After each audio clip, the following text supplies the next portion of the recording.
Mag-complain tayo. Complain natin sa kuan, barangay, MTRCB.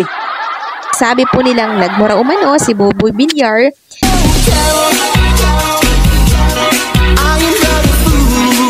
Only for you, darling, I love you. Yon, what's up YouTube? Ayan, magandang hapon po. Uncle TV ulit, nagbabalik. Ayan.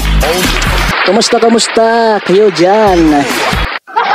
Kung kayo bago pa lang sa ating channel, huwag kalimutan i-subscribe ang ating channel. Papindot ang ating notification bell para ma-update kayo sa itong latest na mga ina-upload. Ayun guys, courtesy po tayo kay Des TV. Subscribe po natin siya. Mag-react po tayo sa kanyang video na in-upload 2 hours, 3 hours before pa ata ito. AT Boom, TVG Loyalist, pinahya si Isko at Buboy sa MTRCB bagsak. Bakit? Alamin. Kaya to, wag na natin patagalin mo. Wala na patumpik-tumpik pa. Tara, silipin na natin to. Baka masilip pa to ng iba. Na po natin ang balitaan at unahin natin ang tungkol sa trending ngayon at pinag-uusapan sa social media. Ang tungkol sa binitawang salita po ni Buboy Villar na sinasabi po nilang nagmura umano ito sa kalagitnaan ng show sa G Sagedli. May mura na namang issue sa kabila na naman. Dapat hindi ito palampasin. Walang bias dito. Diretsahan na to, oy, Soto, MTRCB. Kaya hinanap ko po agad yung sinasabi po nilang video kasi once na totoo yun, maaari po silang ma-MTRCB na malinaw. Agad-agad. Katulad po ng nangyari kay Jose Manalo na kinabukasan agad naglabas po ng memo ang MTRCB. So kung mapapatunayan nga natin na nagmura si Buboy Villar, malinaw na ganon din po ang mangyayari po sa kanila. So hinanap natin yung video. Hanapin mo, Ders. Mag-complain tayo. Complain natin sa kuan, barangay, MTRCB. Sabi po nilang nagmura umano si Buboy Villar. Siniguro natin itong maigi, ni-rewind natin ang paulit-ulit at napag-alaman po natin na hindi pala yun mura talaga. Kundi yun pala ay butang nang ibig sabihin lagyan, bigyan, bagsakan. Kasi after na Bisaya, butangi, lagyan. Yung English ng, yung Tagalog ng butangi, lagyan. Yan ang Bisaya sa lagyan. Ang butangi, may dinukot po siyang pera sa kanyang lalagyan at binigyan yung nanalo po sa G Sagedli. Medyo hindi lang po talaga maganda pakinggan ang naging dating or datingan ng salita nitong si Buboy Villar kasi habang nagsasalita siya, kumakain pala siya. Punong-puno po yung bibig niya po ang kinakain. Ginaya lang naman ng mga banat ni Jose, yung kumakain. Gaya-gaya lang din to. Gaya-gaya lang din to sila eh. Kung anong ginagawa ni Jose noon, kahit ngayon sa sugod bahay, kahit nandun pa siya sa kabila. Sa GMA pa siya, yan naman ang ginagawa nila, kumakain din. Yung alam mo yung pagdala ng entertainment sa segment. Yan sila, kunwari ito hindi bagay sa inyo, may nauna na. Tapos uminom pa po siya ng juice. So dala-dala niya yung baso doon, So, lumabas na talagang bisabos po siya. Pero this time, magiging fair po tayo. Narinig ko din kasi yan. Naririnig ko din madalas yan sa kanilang show. Pag sumisilip po ako sa show nila, para tingnan kung ilan ba yung viewers nila sa show po nila, naririnig ko nga yan yung salita na butang na ibig sabihin ay bigyan, bagsakan. Kaya hindi siya may M3RCB po nito. Ibang lengguwahe lang talaga. Bisaya yan, Bisaya. Kaya medyo pangit pong pakinggan sa pandinig natin. Mas maganda yan, palitan na lang walang butangi. Baka maiba yung pagdinig nila. Ayan, mababash na naman kayo. Bakit daw sa hindi pinapapunta si ganito. Palitan nyo na lang yan. Ano lang butangi? Bisaya yung butangi. Lagyan. Kaya hindi maganda yung dating sa mga manonood or sa mga televiewers. So, ngayon, eto naman yung mga komento po ng ating nakita tungkol sa sinabi po ni Buboy Villar na umano nagmura. So basahin po natin. Credit po sa mga owner ng mga komentong ito. Sabi niya, pangit lang pakinggan pero sa Cebu language or Bisaya word butangin na. Means lagyan mo na. Or sa iba, itodo mo na. Correct me if I'm wrong. Tama po itong sinabi niya, no? Yun po talaga ang meaning nun. Komento pa po ng isa, yung kay Wally umalis siya sa frame at hindi niya tinapad sa mic ang pagmura niya. Nagi pa rin. Kaso, dinig pa rin dahil nasagap ng boom mic nila. Pero ito, it's definitely and deliberately cursing on live TV. Sinadya yata talagang gawin para mapag-usapan sila at mag-viral. Komento pa po ng isa sa punto po na yan, bayaran na lang po natin siya kasi inulit-ulit ko wala pong malinaw na basihan para po siya husgahan.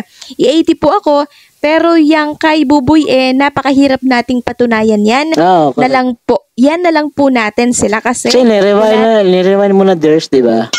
Paulit-ulit mo. Talagang ang naririnig mo, butangi. Wala hindi yan masama.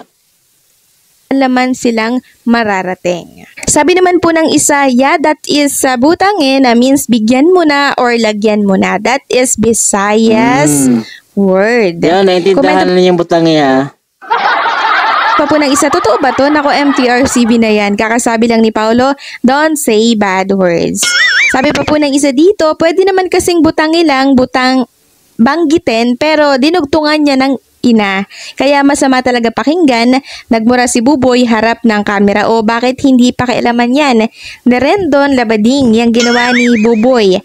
Nasa harapan pa ng Eksena kamera. naman si Rendon. Ako, grabe, boom na boom bang mag-eksena si Rendon, no? Ayun. Okay lang sana kung butangi lang, may kasamang ina. Paulo Contis yan. Yan ba sinasabi mong don't say bad words? Yung kasama mo, basdusten ang bunganga na katulad mo. So, ilan lamang po yan sa mga naging komento po nila at dalawang panig po or dalawang side yung nakikita po natin, ano? So, case closed na po tayo dyan kasi napag-alaman at napatunayan Hindi bad na po words yung sinabi ni Boboy Villar. Butangi it means sa Tagalog, lagyan or basta yun, lagyan, butangi. Lagdagan, ganon. Ganon yan ang butangi. Sa Bisaya, kahit naman dito sa Mindanao rin. natin na hindi siya mura. Samantalang pag-usapan naman natin ang isa pang nangyari sa Gisa Gedli na kung saan nakatagpo po si Isko at Buboy ng loyalist ng dating Itbulaga. Yung TBJ na kung saan nung tanungin nga po nila Yorme yung isang netizen kung anong masasabi si Itbulaga. Ang sinabi po ng netizen doon pa din daw siya sa dati. Boom, malaking kahihiyan na naman ang ginawa. Pinakita ba yun? Or dinilit siguro yun ba? Inedit na lang siguro. Ito malaking kahihiyan na naman ang nangyaring ito sa kanila. So pahiya na naman sila nito. Narito po yung video, panoorin at pakinggan po natin. Masabi ko sa Itbulaga, yung pa rin sa dati. So boom, basag talagang hindi po nila mabubura. Dati. Yung nakatatak sa isipan ng marami na ang Itbulaga ay ang mga nakikilala nito. Oo. Welcome to Ganun talaga yun. Wala naman silang magagawa kung yan ang gusto nilang sabihin.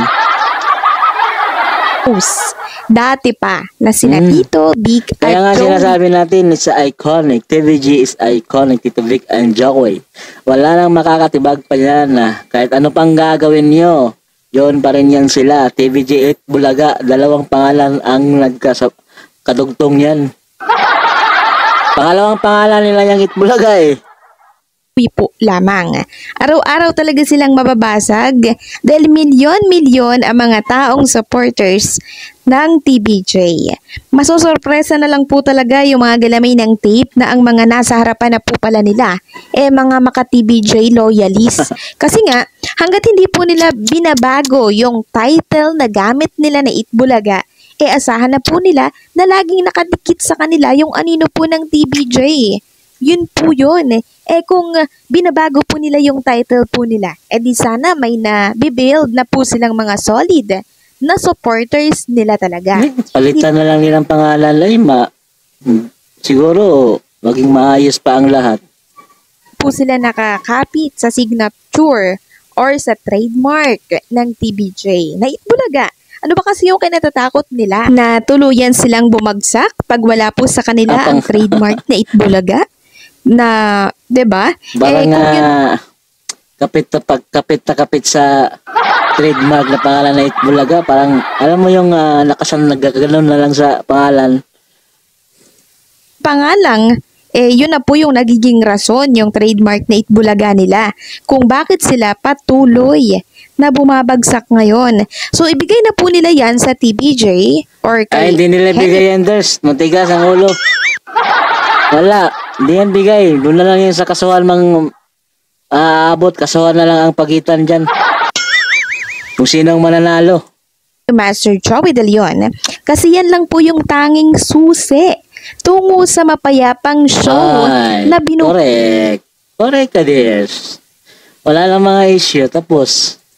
buo po nila. Kung gusto po nilang magustuhan sila ng maraming tao, try nilang maging creative. Gumawa sila ng something new na tatatak sa isipan po ng Bulagait. marami.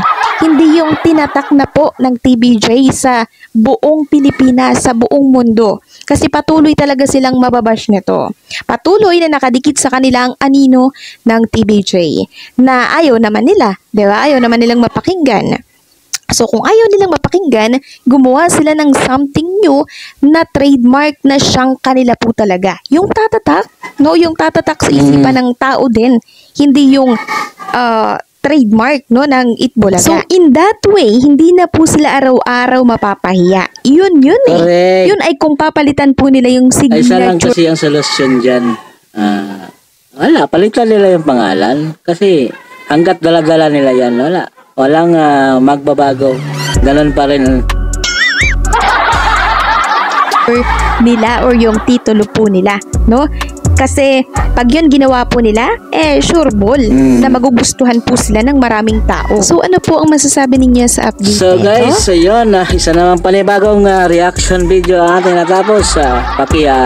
Subscribe natin si Ders TV guys. Nag-react po tayo sa kanyang video. Ayun. Kung kayo bago sa ating channel guys, papindot sa subscribe, like at papindot sa ating notification bell para ma-update kayo sa ating mga ina-upload guys. So guys, hanggang dito na lang po. Sana may nasagap kayong showbiz news. May naintindihan kayo. Ayun, panibago na namang kaalaman. Ayun, ingat kayo lagi dyan guys. At saka God bless po sa inyo kung saan man kayo laging naroroon. Bye bye, salamat.